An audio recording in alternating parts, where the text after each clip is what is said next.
I knew something was wrong the moment I saw her laugh. Not just any laugh, that laugh. The one she used to save for me. Head tilted back, eyes sparkling, lips parted in that unrestrained joy that made me fall in love with her years ago. Only this time, it wasn't me sitting beside her. It was him. I gripped the glass in my hand so tightly I thought it might shatter. The party buzzed around us. Music, chatter, the smell of expensive perfume and whiskey. But all I could hear was her laughter, floating across the room, cutting straight into me like a knife. "James, you all right, man?" my colleague Mark asked, nudging me.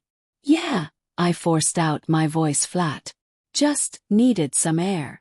But instead of walking toward the terrace, I stood up, slowly, deliberately.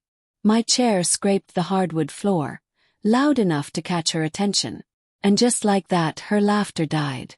Her eyes met mine across the room, and I watched the color drain from her face. She knew. She knew I had seen it. I turned and walked away. The night had started innocently enough. A company party at one of the upscale hotels downtown, suits and gowns, a few too many drinks already flowing before dinner. I'd brought Claire because that's what husbands do.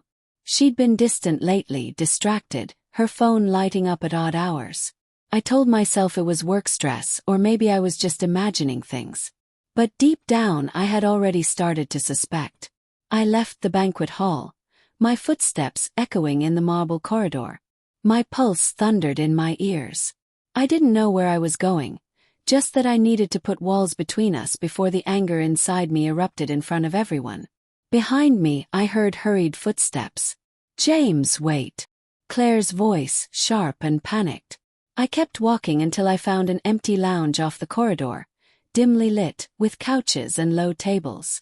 I stopped there, my back to her, fists clenched. She caught up, breathless. "James, please, it's not what you think." I turned then, slowly. "Not what I think. You were practically glowing sitting next to him, Claire. Laughing like you were in love. Don't insult me by pretending I didn't see it." Her lips parted, but no words came. Just that guilty silence, the kind that screams louder than any denial. "Who is he?" asked, my voice quieter now, more dangerous. Her eyes darted away. "It's someone from work," she whispered. That was it. The world tilted. My stomach twisted. All the late nights, the excuses about projects, the phone she always kept face down. Every puzzle piece clicked into place. "How long?" asked, my voice breaking. She swallowed hard. "A few months. Few months. While I cooked her dinners. While I kissed her goodnight. While I told myself we were just in a rough patch." "Why?" The word tore out of me raw. "Was I not enough for you? Was our life not enough?" She shook her head, tears spilling now. "It's not about enough, James. I don't know how to explain it. He made me feel seen. Alive. And I didn't mean for it to happen, but it just did." I laughed then, a hollow sound that didn't feel like mine. "Alive. You're telling me our marriage was so dead you had to bury it in someone else's bed?" "Don't say that," she cried. "Please, I never stopped loving you." "Love." I spat the word like poison. "Don't stand there with his fingerprints all over your smile and tell me you love me." She flinched, and for a moment I saw the woman I married. The girl with the messy hair and paint-stained fingers who used to sit with me on the floor of our first apartment, dreaming about the future. And then I saw her now, standing in front of me in a gown bought with my money, heart belonging to another man. I couldn't breathe. I sank onto the couch, head in my hands. She moved toward me, hesitantly, like she thought she could fix this with a touch. "Don't," I said, my voice low and broken. "Don't you dare touch me." The silence stretched between us, suffocating. Finally she whispered, "What are you going to do?" I looked up at her, my eyes burning. "What do you think I'm going to do? You've already made your choice. Now I'll make mine." Her face crumpled. "James, please don't throw us away like this. We can work through it. We can." "We." Cut her off, standing. "There's no we anymore. You killed it the second you decided his attention was worth more than my trust. And you know what? I don't even blame him." "Blame you?" Because you're the one who promised me forever. Her tears spilled faster. She reached for my arm but I stepped back. I'm done, Claire, I said. My voice was steady now, ice over the fire in my chest. Enjoy your parties. Enjoy your alive moments with him. But you'll do it without me. And with that, I walked out of the lounge, out of the hotel, out into the cold night air that stung my skin like a punishment.